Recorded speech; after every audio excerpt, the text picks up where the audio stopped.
Hi there and welcome into BTN's Take 10 podcast. This is Alex Roux, BTN.com, and I'm excited because we've got a really cool guest on today's show.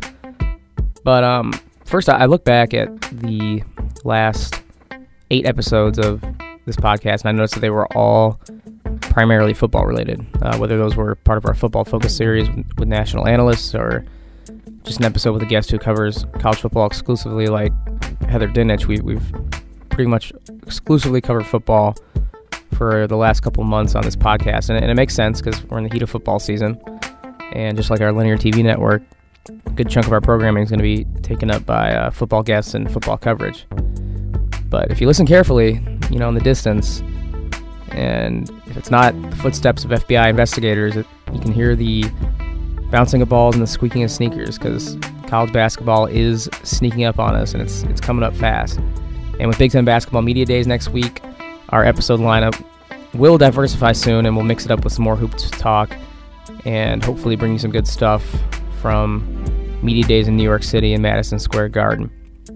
But in the meantime, we do have another football guest for this episode. It's the guest I said at the top of the show that I'm excited about, and it's a guy who I grew up watching along with many Big Ten football fans.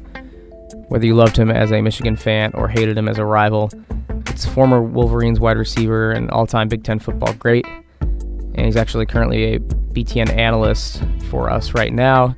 It's Braylon Edwards. So we'll get right to that discussion with Braylon in a moment, but first, just want to give you a couple of reminders. Please subscribe to the Take 10 podcast on Apple Podcasts, Google Play, and Podbean, and please rate and leave a review for the show if you enjoy it. And once again, you can take 10% off your order at the BTN.com store with the coupon code TAKE10. That's TAKE10, where you can find the best Big Ten apparel at that online store. With this being Braylon Edwards' episode, I assume many listening to this are Michigan fans because of Braylon, and just want to let you know that the store on BTN.com has plenty of Wolverines gear, including the best Jordan brand gear as well. So get your Jumpman on, check it out, use the TAKE10 coupon code TAKE10. And now we'll get right to that interview. It's former Michigan and NFL wide receiver and current BTN analyst, Braylon Edwards. All right, so I'm very pleased to be joined here by former Big Ten MVP at Michigan, the Biletnikoff winner in 2004, NFL Pro Bowler in 2007, and now Big Ten Network analyst. It's Braylon Edwards. Braylon, what's up, man? Yo, man, it's good to be here. Yeah, thanks for coming on. Great to have you, obviously. I'm sure most people listening know all about your accolades, especially at Michigan. You had a lengthy NFL career, retired in 2013. So just real quick synopsis. Tell us what you've been up to since retiring from pro football. I feel like I retired a little too soon. I had some knee injury issues, so didn't want to. I didn't want to be out here, limping bad. And when you got older, I wanted to be able to play with my kids, so I chose to retire. Trying to find the next lane, and sometimes you think you can do something forever, and then it's gone, so now you're like, okay, what's next? And just naturally always been good at speaking. Went to Michigan. I got my degree actually recently. But I just like speaking, I like talking the game. And I think once you retire, you can speak from a non-biased and non-vanilla point of view.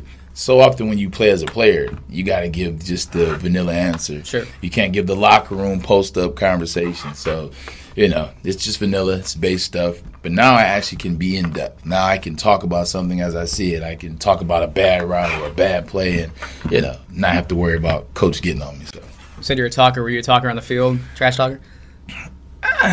It depends. Like some guys you play, it's going to be a game like that. Like if you look at a Odell Beckham and a Josh Norman, they're going to talk when they play each other, or Josh Norman versus anybody.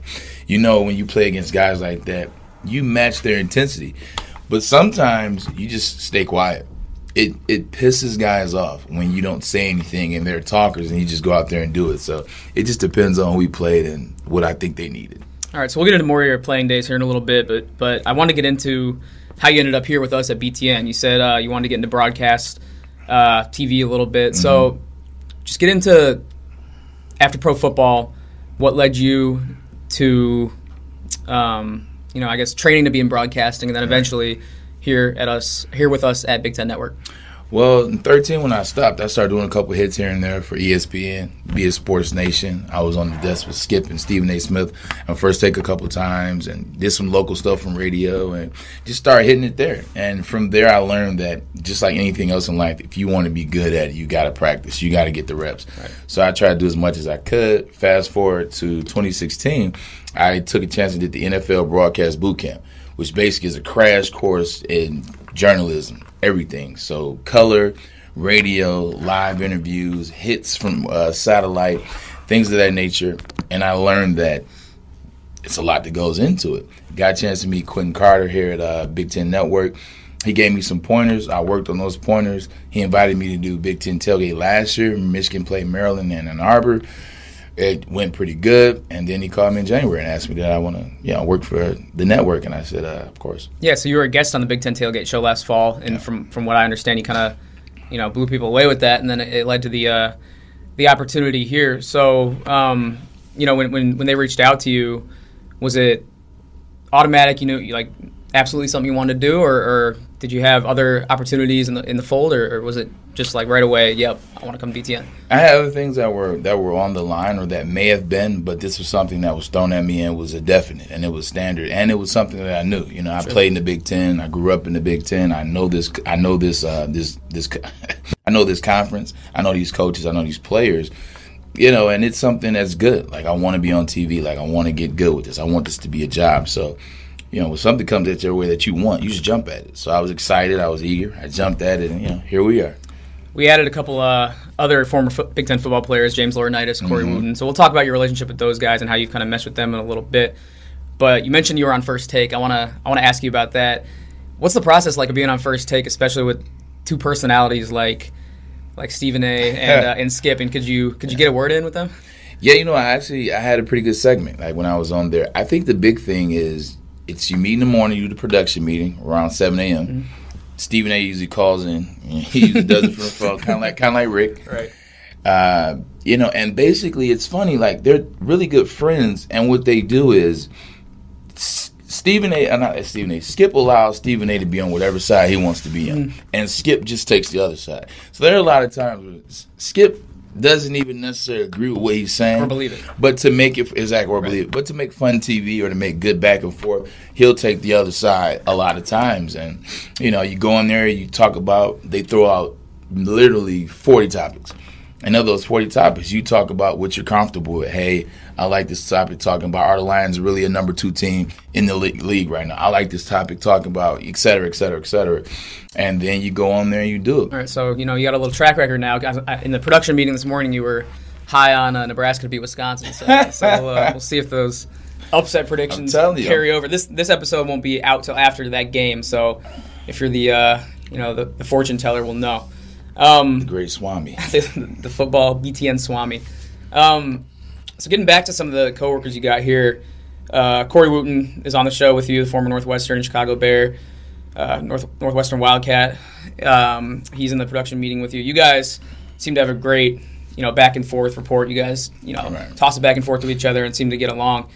Did you know him or James Laurinaitis coming up before you got to BTN, or have you just kind of got here and had to form a relationship with Corey, and then if you guys are ever here together at the same time? Yeah, I played against James, not in college. James is younger than I, but I played against him when he was with the Rams, and always respected him. Even though he went to Ohio State, he was always a good player, always a good leader, and he was always very he's a sportsman, if you will. So sure. There was always respect. Saw him at the Big Ten kickoff media day and luncheon, and had great conversations. He's small now. It looks like a DB. All those Ohio State guys. I swear, Laurinaitis. You see AJ Hawk lately? So it makes one wonder.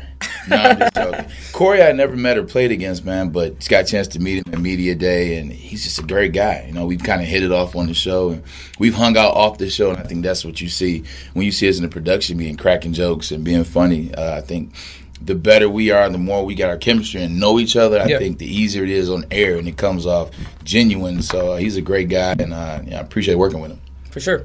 Going back to your Michigan days a little bit, obviously fantastic football player, and we'll talk a little bit more about that.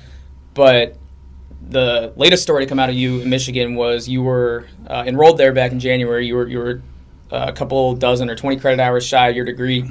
Returned back after 10 years away after pro football to get that degree.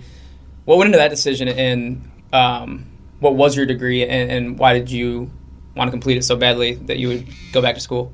Well, I always told my mom I would get my degree. Basically, I didn't do 3 years. It wasn't as if I came out as a junior. But I never really took spring and summer. Mm-hmm. Like, I always kind of just did football. Mm-hmm. Like, I really wanted to focus in on football, so I skipped springs, I skipped summers. And then when I was going to the draft process, you know how you have that last winter, that winter term in Michigan. Well, I decided to forego that winter term and train for the draft. Yeah, I would say it worked out for me. But wanted to, tell my mom, hey, I got my degree, wanted her to be there, wanted her to have that moment. And it was at a time where I still was trying to figure out what was the next move. Was it going to be broadcasting? When was broadcasting going to happen? So I met with Ward Manuel, athletic director at Michigan right now. And he's a longtime friend. He was at Michigan when I was there, associate AD back then. He just told me, he says, a degree is something you want to have. You have those for those connects. It's from Michigan, the greatest school on earth. So I said, well, I have time. It's the perfect time to go. Like, I have time. I don't know what's next. So I enrolled in December, and then Q hit me up, and I said, well, this works out perfect because this doesn't start till August. I'll be finished by then. And there you go. Fast forward, I graduated in April. So what was the degree in? General studies, but it was a focus in marketing strategies. Okay, I got you. And was it all online or was it on campus? No, I was there at campus. So I literally had class Monday, Tuesday, Thursday, Friday. So do you have any celebrity status going back there? Like, the kids know who you were? Hard to blend in because you're about right. 6'3", 230 or something like that. Right. But were kids, kind of giving you the side eye a little bit? No, there were a lot of kids that knew me, especially when you go into more public atmospheres, mm-hmm. like the Ugly, which is the undergraduate library, where they revamped it. It's like Starbucks and all types of things in there now. Right. Or the Union, where people hang out, do homework, eat lunch. People knew me in there, and they took pictures and selfies. The funniest thing is people just come up to me, and kids coming up to me, oh, my God, you're the reason why I went to Michigan, et cetera, et cetera. I remember the Michigan State game. I was 7 years old. I'm like, wait, how old were you? So it's funny to realize, like, I'm that far removed from my Michigan days that a lot of the kids that I ran into and took pictures with were 7, 8, 9, 10 years old, back in 2004. So it was very interesting. Did you live on campus? I didn't live on campus because where I stay at is West Bloomfield, which is literally 35 minutes door to door. Okay. So it's a cool drive. Gotcha. Obviously, phenomenal football player at Michigan, and football is how you made your mark there and made your millions in the NFL. But you were also on the track and field team at Michigan. You ran some events, were a high jumper. So take me inside that thought process. Were you doing that to stay in shape for football, or was that something you just done through high school and wanted to continue? Well, track was my first love, and I basically started running track when I was 7 years old. Mm-hmm. So I did track from 7 all the way through senior year in high school. My father was my track coach, really good track coach, maximum output. And I was all state, high school and track, high jump, 1 to 200, 1 to 260 indoor. So I asked Lloyd when I got to Michigan, I said, hey, I want to be fast. I want to stay fast. A lot of times guys go to, especially Big Ten programs, they put on weight, they put on muscle, they get stronger, they get bigger, and they tend to get a little bit slower. So I want to stay fast. Right. So he allowed me. He said, hey, when you have a good season and I know that I can trust you on the football field, I'll let you run track. So after my sophomore year, I had 1,000 yards, 10 touchdowns or so, and Lloyd said, you can run. So I ran every year after that, and I did well, ran some good times. I jumped 7 foot in the high jump at Big Tens in 2003. So it was fun. You say the 1,000 yards, 10 touchdowns as a freshman, as if that's like light work or something like that. Just 1,000 yards, 10 touchdowns as a freshman. Sophomore. Normal. I won't take credit for that. No, sophomore year. Sophomore year, yeah. So I feel like that's rare nowadays, though, for football players to do another sport. Just from your observations being away from college football, does it seem like fewer guys do that now? And were you one of the only athletes doing that then, or was it more common, do you think? I think there's just more placed on athletes and programs, especially football. Mm-hmm. You look at a program like Michigan, you look at Jim Harbaugh's, he's going to Rome, he's doing satellite camps, and He's just so much more focused, and guys are meeting a little bit more and doing more on campus. I think next year they're going to Paris. I believe they're going to Paris. They did the satellite camp in Florida 2 years ago. So it's just a lot more time invested in football. There's a lot more moving parts, so there's less time to go over to track building and run indoor track, which basically would be from January through March. And then you go into spring ball. Now there's things that you're doing in that time period. Then after spring ball, well, now we're going over to Rome and we're doing these. So it's hard for athletes to be able to go back and forth in program. Urban Meyer does a lot of the same things. Minus satellite, Saban, and the guys that win Dabo Swinney, they have their guys around the program a lot. Do you wish it was like that when you were there, or were you glad to kind of have more time away to pursue other interests? I like that I had more time to pursue other interests. I think, when you continuously put the same thing in front of someone, it wears you out. Mm-hmm. You start to look at it as a hindrance. I mean, you can never say hindrance, but it's like, oh man, we gotta do this. We gotta go to the building again. And you start seeing the same building, the same rooms, the same weights, the same indoor field, the same coaches. It burns you out, like you just said. So I like that we were able to have time. Hey, I get to run indoor track. Hey, after spring, we get, a couple days off or a couple weeks off, et cetera, et cetera. So I liked it back then, and I think it worked well to keep players hungry, to keep players wanting to be out there, wanting to play, and wanting to get better for the national championship. But on the flip side, though, I'm sure you wouldn't turn down a trip to Rome or Paris or anything like that. In a heartbeat. Yeah. In a heartbeat. Or a satellite camp to Florida, where you get It's not bad either. Yeah, those guys had a ball. I know a lot of guys on the team right there, and they're very receptive to Harbaugh's methods. They like them a lot. Yeah, so you've obviously been around campus, having gone back to class there, been around the football program. If you had to pick, do you wish you went to college in this day and age, especially in terms of the facilities that are now propping up all across college football? Correct. Michigan's obviously at the top of that. But, do you wish you had those resources and facilities at your disposal? Like, if you had to pick between eras? You know what? I like my era. And the reason I like my era, and this is funny because it's not really a football or a sports-related answer. I just like the era where it wasn't the social media. Mm-hmm. And the reason why I say it's not because I was hiding anything, well, maybe a little bit. But no, it's more so because people were interacting with one another. Like, literally, I remember just walking around campus, during the day and seeing a bunch of people outside having conversations, associating, people taking lunches, in the picnic areas, sure, in the grass and in the diag, and spinning the cube. And I know these things sound like movies you saw in the 90s, right? But that's what college life was like back then, and it was fun. When I went to college this past winter, like, it just, nobody's outside. Everyone's on their phone. Everyone's on their phone. Mm-hmm. Everyone's communicating via social media. No one knows how to talk to anybody. Everybody's head is down as they're walking to class, as they're walking through the Union and the Diag and campus. It just, I don't know. Like, I would trade the communication, the people skills in that era for the facilities. I think the facilities we had served us well enough. Obviously, they're much better now, but they served us well enough, and I just like being able to communicate with people. You really sound like an old head right now. Just like I'm cool. I'm cool with that though, because I'm a big texter. Mm-hmm. So don't mistake it for I'm not caught up. I'm caught up. I'm in the world. I'm a huge texter, and a lot of times it causes me to be distant in real conversations. Mm-hmm. But for real, it shows like how much things have changed. That wasn't even that long ago. It was 14 years ago? Like, that's not even a long time in the grand scheme of things. 13 years ago, so it wasn't long ago, but technology has evolved and the world has evolved rapidly. Yeah, it makes you wonder, 2030, what's it going to be like? Oh, man, flying cars like the Jeffersons, man. I've been waiting for that since I was a kid. Since Back to the Future. Tell me about it. All right, so we'll get into the current season a little bit. Obviously, Michigan's in good shape, undefeated. Right. Harbaugh's doing a great job.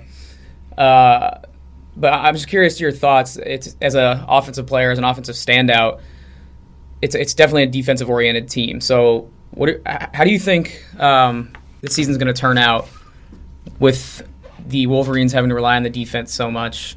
And do you think the offense will kind of stabilize a little bit as we get into the second half of the season?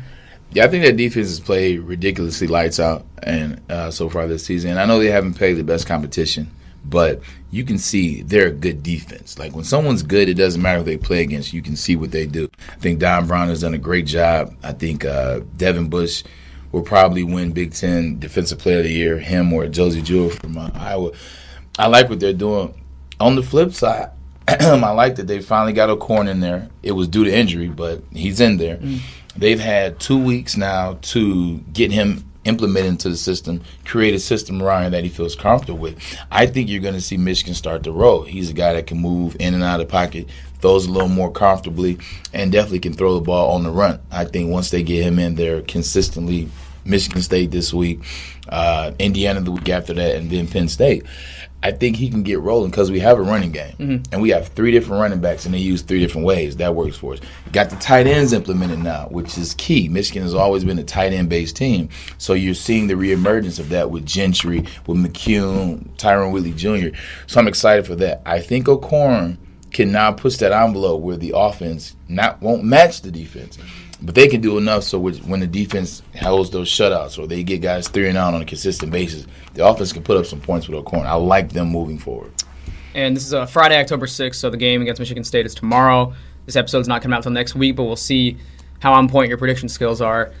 Give me a prediction for Michigan, MSU, and then we'll revisit it next week and see how right you were. I got Michigan 30-14, and I'm not picking a blowout because I'm a homer, because I went to Michigan. I just don't think that Lewerke stands a chance against the Don Brown defense. He's still young.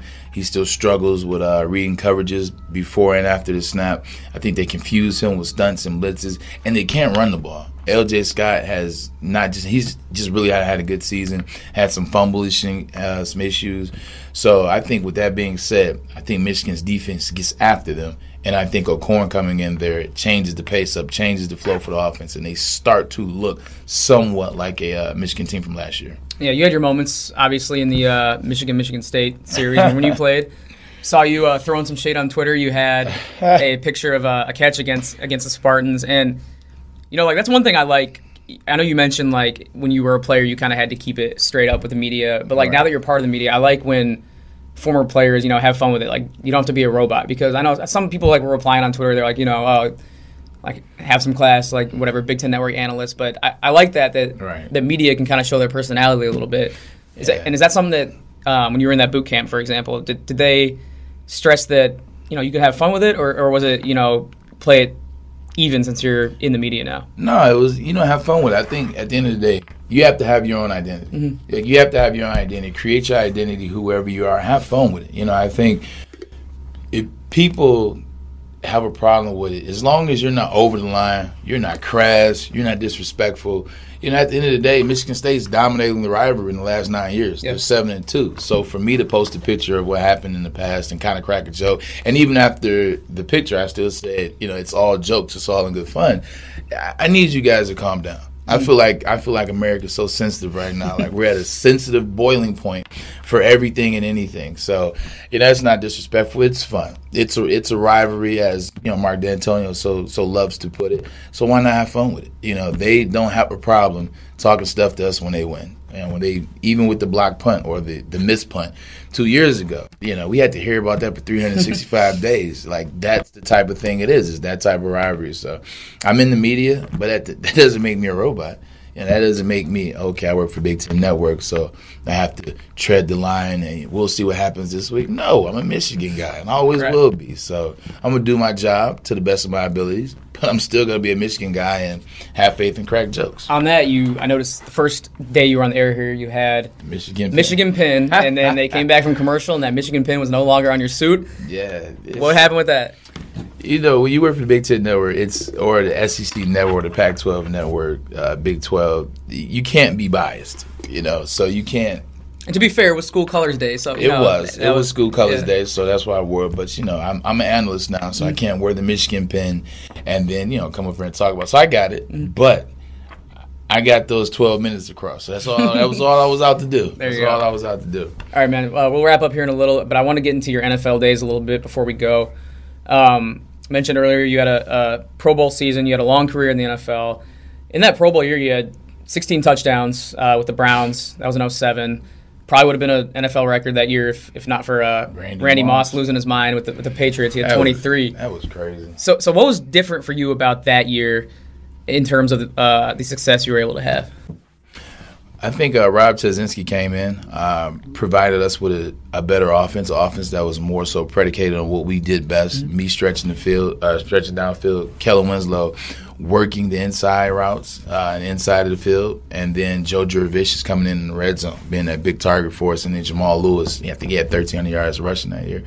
We were able to catch teams off balance. They were waiting to see the old Browns from 06, 05, 04, 03, 02. And we didn't provide that for them. Not to mention, we had a schedule that year that was – we played a lot of bad teams, and I'm not trying to take away from our 10 wins, but nobody we beat went to the playoffs. So when you start to assess things from that point of view, who gets in the playoffs? 12 teams, I believe. So we would have been, it's 12 teams, 6-6. We were probably that 13, 14 team. Okay. I think we could have maybe surprised somebody, but we were just the really good next tier team. Got it. We were really good. And now that you're removed from it, you've been out of the league for several years. I want to get your thoughts on this notion that, as crazy as it might sound to some people, that fans in Ohio, specifically fans of the Browns, would they make you prove something extra as a Michigan guy being on the Browns? Like, is there any validity to that notion? Because we got Jabril Peppers there now, so he's probably going through a similar. And then he had a bad game, 2 games ago, and they crucified him for it. Right. So do you think that you're held to a higher standard as a Michigan guy playing on a team like the Browns? I think you are. Ohio's one of those weird type states where everyone in the state of Ohio cheers for one team, and that's the Ohio State Buckeyes. Mm-hmm. That's so. When you come there as a Michigan guy, if you're a good player, they're happy to have you. They take it with a grain of salt, but they're happy to have you. It was cool when I first got there. Still was a lot of Michigan jokes, but everybody was happy. But then when you don't have success, and they're a team that has not had success since the team left to go to Baltimore, right, it's easy for them to, here we go again, boo this, boo that, and then they tend to go overboard on the Michigan guys. So, it happens, and it was something I had to learn. But you get older, you get over it. And I actually did an interview this past week because the Jets play the Browns. So 2 of my former teams, they play in Cleveland. So I interviewed with Cleveland radio and said, no, it wasn't all bad, but they're definitely coming for you. As a Michigan guy, you got to have success and you got to have it often. Absolutely. How about, I'm curious, who's the best quarterback you ever played with? Because Browns had several quarterbacks. You played in a AFC title game with Mr. Sanchez, isn't that right? Yeah. Who's the best quarterback? You can even go back to college for this. Who's the best quarterback you ever played with? That's tough. I played with a lot of guys, a lot of just okay guys. You know what's funny is the last game of the season with the Jets in 2010, we played the Buffalo Bills. Mm-hmm. They only played Mark the first quarter, and then they put Sanchez we're talking about. Yep. They put Mark Brunell in for the last 3 quarters. And obviously he was old at the time, older. Very long career, though. Very long career. The stuff he did with Jacksonville Jaguars is still really good stuff. He just got it. Like, you could see, it was the first time I played with somebody that you could see what football's supposed to look like, from the play calling to the huddle to the line of scrimmage to where the ball's thrown to where it comes out. I remember I was running a post route on a play, and Mark changed it. He said, Brandon, just run to go. He said, run to go. So I'm going to look off. Because I was on the left-hand side. He's a lefty. Mm-hmm. So he said, Brandon, I'm going to draw. He said, I'm going to look right, split the guys, and put it right to you. Sure as my name is Braylon Edwards, he threw the ball right where he said he was going to throw it, and it ended up being a 56-yard touchdown. Right. And I watched them all game. I think Santonio had caught a touchdown that game. I caught a touchdown. He threw another touchdown to a tight end, Jeff Cumberland. It was what football is supposed to look like from a quarterback standpoint. So I feel like with today's game, there's just fewer of those guys, fewer and fewer. I mean, it's more hybrids. There's Brady and Roethlisberger and guys Rodgers, guys that are hanging around. But even Rodgers he's a prototypical NFL quarterback. He is different. He's one of these somewhat of a hybrids. But yeah, you're right. All right, kind of staying on that QB subject. You're actually the second Cleveland Browns first-round pick I've had on this podcast, so that's and that's the only team I think I've had of the NFL on here. So the Browns are 2 ahead of everyone. So the Browns are winning something in the NFL category. The other guy was Brady Quinn. Obviously, you've had a relationship with him. Yeah. You were 2 guys that both get what it's like to be all everything in college, right. Be high draft picks, and the pressure that goes into that and comes along with that. What's your relationship with Brady like, and were those commonalities you guys shared, did that kind of help, strengthen that friendship between you guys? Brady was always a cool guy. Even when he first got drafted in 2007, they brought him in to be the guy. Obviously, that's the year Derek Anderson went to the Pro Bowl. So for Brady Quinn, it was a backseat learning experience. He lived around the corner from me in Avon Lake. He was a good guy, he was a funny guy. He always supported my charities, events. We hung out outside of football. We hung out outside of Cleveland. And we were just close. We would hang out at each other's house. He was a really cool guy, really funny. And then, like post-football, we still stay in touch. He works for Fox. I work for Big Ten, which is an affiliate of Fox. Right. And we talk on the phone.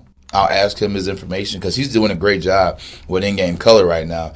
And so if I have some notes or I want to go somewhere and find something, I'll hit Brady up. Hey, Brady, what do you think about Michigan's line this year? Even though I'm covering the Big Ten as well, Brady colors the game. Brady knows the X's in the inside and out at certain positions. I said, hey, man, what do you think about Michigan's line? And he was able to give me some information that I can take to the show and I can take to the radio.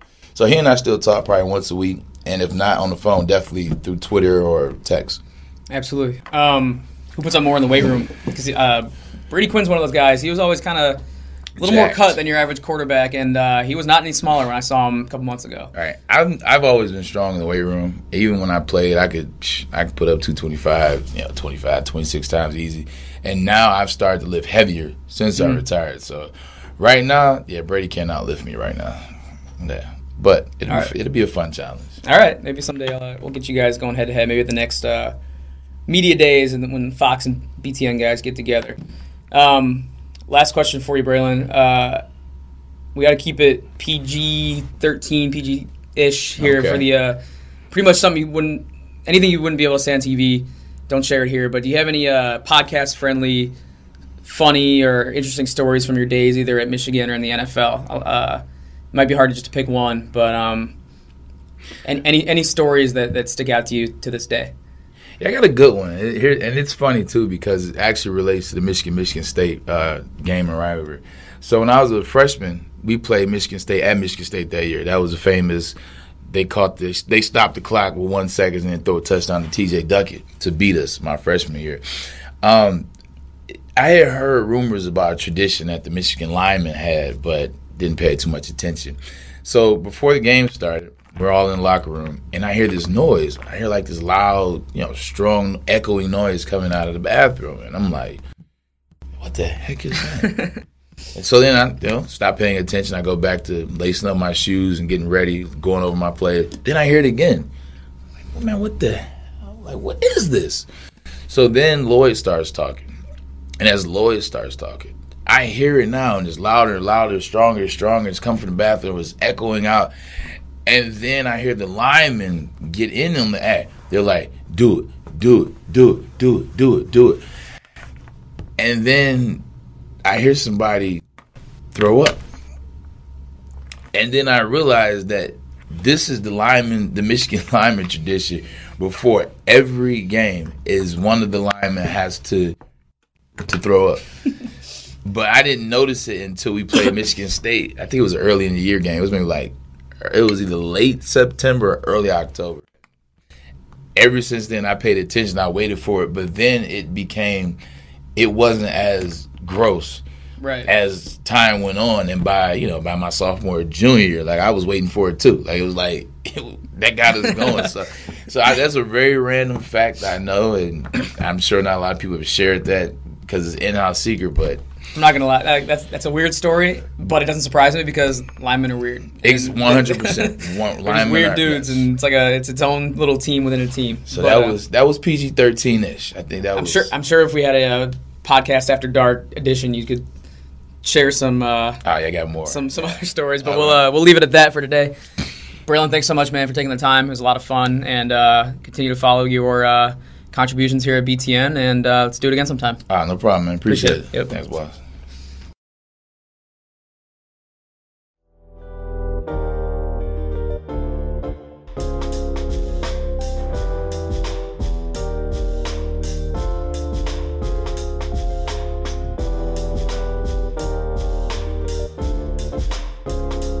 Thanks again to Braylon for joining me and for being candid in his responses. It was a lot of fun to to listen to and get some unfiltered thoughts on both his playing days at Michigan and in the NFL. It's a good time. And of course, thanks to everyone out there for listening. Again, please subscribe so you can catch all of our coverage of the rest of 2017 football season, as well as our basketball coverage as the festivities for the season start to crank up next week. And continue to stay tuned for any other interesting guests we sprinkle in along the way.